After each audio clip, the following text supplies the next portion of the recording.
दोस्तों नमस्कार। निश्चित रूप से आप अच्छे होंगे और जीवन की जो अनिवार्य और अपरिहार्य चीज़ें हैं वह भी अनायास ही जगह ले रही होंगी, क्योंकि चाह कर भी उनको बदला नहीं जा सकता है।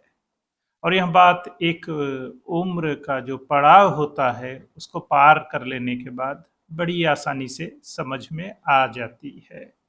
लेकिन उस उम्र के पड़ाव को पार किए बिना यह बात शायद उतने अच्छे से नहीं समझी जा सकती है। तो अनिवार्य और अपरिहार्य जो कि स्वयं घटित हो रहा है और उसके हम साक्षी हैं, या यूं कहें भुक्तभोगी हैं, या यूं कहें कारण और परिणाम भी हम ही हैं, या फिर इसे ना मानते हों तो भी इस बात पर कोई फर्क नहीं पड़ेगा। चीज़ें हो रही हैं। कुछ चीज़ें जो हम चाह रहे हैं उस हिसाब से हो रही हैं, और ज़्यादातर चीज़ें जैसा नहीं चाह रहे हैं वह भी हो रहा है। अपने अपने उनके होने के पक्ष हैं, और सहमति, असहमति, इच्छा, अनिच्छा, दुख और सुख सब एक साथ उनके होने न होने में चल रहा है। पर इसी के बीच हमें खुद को समायोजित करना है और उसमें लगातार खुश रहने की बेवजह भी वजह ढूंढते रहना है। आखिर दुखी रहने और परेशान रहने से भी वह समस्याएं बदल तो नहीं जाएंगी, या फिर उन्हें बेहतर करना है तो प्रसन्नता के साथ ही किया जाए तो अच्छा होगा, और उसके परिणाम भी इसी वजह से बेहतर आएंगे। दुखी और हारे मन से किया गया कोई भी काम बेहतर परिणाम नहीं दे सकता है। यह तो सच्चाई है और इसे हम सभी को स्वीकार करना पड़ेगा, और जीवन ऐसे ही चलता है। फिलहाल यह तो उपदेश की बात हो गई, ज्ञान की बात हो गई, और आप क्या समझते हैं? ज्ञान की ही बात है। खैर, आज का जो विषय है इस उपदेशात्मक परिचर्चा में, वह शोर और भीड़ को लेकर है कि जाने अनजाने में हम किस तरीके से भीड़ और शोर का हिस्सा बन जाते हैं, और हमारी मौन सहमति भी इसमें रहती है। हालांकि हमें इससे पीड़ा भी होती है, पर जब हम स्वयं इसका हिस्सा बने रहते हैं तब बाकी लोगों की पीड़ा का हमें एहसास ही नहीं होता। सोचिए, रात के 12 बज चुके हैं और कोई किसी तरह से सोया है, अस्पताल है बगल में, बच्चों की परीक्षा है, और भी तमाम तरह की समस्याएं चल रही हैं, रात सोने के लिए है। और तभी आपकी बगल वाली सड़क से, या यूं कहें कुछ दूर, इतनी तेज डीजे बजने लगता है, और उत्सव वाला जो प्रक्रम है वह होने लगता है। न चाहते हुए भी गली मोहल्ले गांव शहर के सभी लोग उस दायरे में जो जो भी आते हैं उसमें शामिल हो जाते हैं। बड़ी वेदना और पीड़ा होती है उस शोर से। पता चला किसी बारात का जुलूस है, और बाराती बड़े खुश हैं, उन्होंने अच्छे पेय पदार्थ भी ले रखे हैं, और भाई उन्हें इस खुशी को जाहिर करने मनाने का पूरा अधिकार है। बिल्कुल, हमारे यहाँ भी जब इस तरह के आयोजन होते हैं और हम भी करते हैं, जबकि कानून और नियम ढेर सारे बने हुए हैं कि कितने बजे तक हमें बैंड बाजे और डीजे बजाने हैं, कहाँ पे नहीं बजाने हैं। पर हम तो ठहरे फलाने ढिमाके, मतलब चाचा जी ये हैं, बड़े पापा जी ये हैं, फलाने रिश्तेदार वो हैं। अरे वही कोई बड़ा नेता है, कोई अफसर है, तो वह कानून को ताक पर रखने का और ज़्यादा अधिकारी हो जाता है कि भैया मैं तो नहीं मानूंगा, मैं तो अपने घर जो यह कार्यक्रम हो रहा है उसको अच्छे से मनाऊंगा, और बाकी लोगों की भी बैंड बजा दूंगा। और जितनी तेज आवाज हो सकती है उतनी तेज आवाज करके लोगों की दिलों की धड़कन बढ़ाकर उत्सव मनाया जाता है, और विवाह का जुलूस चल पड़ता है। 100 मीटर, 200 मीटर, 500 मीटर, अरे और कभी कभी तो 1-1.5 किलोमीटर लंबा जुलूस निकलता है, बाकायदा डीजे, वो भी इतनी भयानक आवाज, तो उसको सुनना सहना बड़ा कठिन काम है। इसी तरह हमारे प्रयागराज में जब तमाम पूजा पंडाल लगते हैं और सड़कों पर जब वहाँ लाउड स्पीकर वाली संख्या आपने देखी होगी ना, 200, 500 और 1000 लाउड स्पीकर एक साथ लगते हैं, और उनके बीच से सड़क अगर आप गुजरिए तो लगता है अब दिल की धड़कन थमी कि कब थमी, आप सोच नहीं सकते। और हमारे रणबांकुरे बहादुर उत्सव धर्मी लोग, सोचिए उसी के बीच खड़े रहते हैं। या हम शोर बन गए हैं, और यह शोर, यह आवाज आखिर हम क्यों सुना रहे हैं और किसको सुना रहे हैं, किसे अच्छा लग रहा है, इसे भी तो हमें सोचना चाहिए। हम डराने धमकाने की चीज नहीं है। हमारे यहाँ जो शादी विवाह पड़ता है वह हमारे लिए होता है। हमारे घर के जो बेटी बेटे हैं वो एक नए रिश्ते की शुरुआत करने जा रहे हैं, दो परिवार आपस में बंधने जा रहे हैं। शादी विवाह केवल लड़के लड़की की शादी नहीं होती है। अगर आप सिर्फ इतना सोचते हैं तो आपकी मर्जी। यह दो परिवारों के आपस में मिलने और प्रगाढ़ होने की शादी होती है। आगामी बच्चों को दादी दादा नानी नाना इससे मिलते हैं, मामी मामा चाची चाचा ये रिश्ते भी मिलते हैं। केवल लड़की लड़के की अगर शादी हो रही होती तो यह रिश्ते उन्हें मिलते ही नहीं।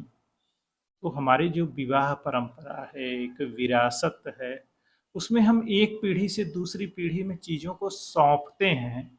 तो उसमें रिश्तों को जीने के तरीके, एक दूसरे से जुड़ने बांधने और संभालने का जो उत्तरदायित्व है, इस बोध से भी हम एक दूसरे से जुड़ते हैं और बंधते हैं कि जीवन में हमें कैसे आगे बढ़ना चाहिए, कैसे एक दूसरे से जुड़ना चाहिए।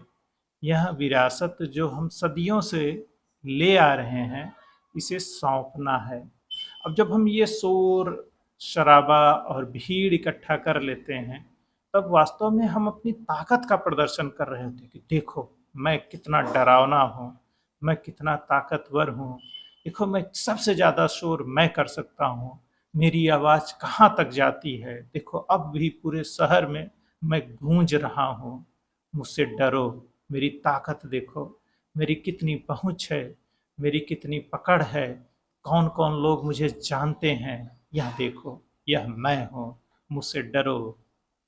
ऐसा नहीं लग रहा है कि रामलीला पर मंचन हो रहा है और जो खलनायक पक्ष वाले लोग हैं वह यह डायलॉग बोल रहे हैं? तो सोचिए जो हमारी रामलीला परंपरा है, हमारी उत्सव धर्मिता है, जिसमें अब हमारे जो त्योहार हैं जैसे दुर्गा पूजा, गणपति महोत्सव, यह सब अब पैन इंडिया हो चुके हैं, मतलब पूरे भारत में अब मनाए जाने लगे हैं। यह पश्चिम बंगाल या महाराष्ट्र भर में सीमित अब नहीं रहता है, पूरा अखिल भारत इसे मनाता है और मनाया जाना चाहिए, क्योंकि यह हमारी गौरव और विरासत क्या है, हम कहाँ से आए हैं और हम कितने विशाल हैं, समृद्ध हैं, उसे हमें अपनी आगे आने वाली पीढ़ियों को सौंपना है, उन्हें बताना है, उन्हें सिखाना है, उन्हें यह जताना है कि देखिए हम कौन हैं, हमारी क्या परंपरा है। पर हमारे पूजा पंडालों की हालत ये रहती है कि आप वहाँ 10 मिनट बैठ नहीं सकते हैं, उसके आसपास भी बैठना बहुत श्रम साध्य काम है। लगता है कि अब आपके कान फट जाएंगे और आपके दिल की धड़कन रुक जाएगी। ठीक है, आप यूट्यूब और दूसरे जो गाने हैं उनके के माध्यम से जो संगीत चलता है बजाइए, उसमें भी बहुत बेहतरीन अच्छे और कर्णप्रिय बातें, गीत संगीत सब कुछ है। अगर उसको एक प्यारी सी आवाज़ में, मधुर आवाज़ में करिए कि वहाँ बड़े बुजुर्ग बच्चे एक साथ बैठ सकें, जो हमारी कथा परंपरा है, वाचन परंपरा है, उसके बारे में बताया जाए कि यह पूजा पंडाल क्यों बनाया गया है, देवी पूजा क्यों होती है, देवी के मायने क्या हैं। इसी तरह गणपति और दूसरे जो हमारे रस्म हैं, रिवाज हैं, परंपराएं हैं, उनको आराम से बैठ के बात किया जाए, बताया जाए, न कि अपने पड़ोसी के या किसी और को धमकाने के लिए इसका इस्तेमाल किया जाए। सोचिए जिस तरह के वहाँ संगीत मतलब शोर होता है और जिस तरह का वादन होता है, जिस तरह से वहाँ मंचन होता है, यकीन मानिए वह हमारी परंपरा का हिस्सा नहीं है। अगर आप सच में अपनी सभ्यता, संस्कृति और परंपरा को बताना चाहते हैं, बचाना चाहते हैं और उसे आगे ले जाना चाहते हैं, तो वास्तव में जो है वह उसे हमें आगे ले जाना है। उसके अर्थ और मायने हमें अपनी पीढ़ियों को, अपनी वर्तमान लोगों को और बेहतर ढंग से बताना होगा, अध्ययन के लिए प्रेरित करना होगा कि अपनी सांस्कृतिक विरासत को हम कैसे आगे ले जा सकते हैं। यहाँ किसी से शिकायत नहीं है, क्योंकि कभी कभी जब हम जो चीज़ें करने लग जाते हैं वही परंपरा और विरासत बन जाती है। फिर कुछ दिन बाद लगता है कि अरे ये तो होना ही चाहिए, जबकि वास्तव में वह हमारी परंपरा, हमारे धर्म, हमारे मूल्य का हिस्सा ही नहीं है। जिन चीज़ों को हम कर रहे हैं वह तो महज एक प्रदर्शन और शक्ति को साबित करने का तरीका है कि मैं समाज में कितना प्रभावशाली हूँ, इस बात को मैं दिखा रहा हूँ। तो इससे बचने की ज़रूरत। अब सोचिए, अब फिर दूसरे भी पंथ और मजहब के लोग वह भी सड़कों पर इसी तरह से आ जाते हैं और अपनी शक्ति का प्रदर्शन करते हैं कि देखो मैं मौजूद हूँ, मैं भी लड़ाई झगड़े करने के लिए आतुर हूँ, तैयार हूँ। फिर उनके भी डीजे वैसे ही तेज आवाज में शोर बनते हुए बजने लगते हैं। भैया क्या कर रहे हो? थोड़ी बुद्धि लगाओ, अपनी चिंतन मनन की परंपरा को आगे बढ़ाओ। हम एक हैं, हम एक विरासत, एक मूल्य और एक जड़ से निकले लोग हैं।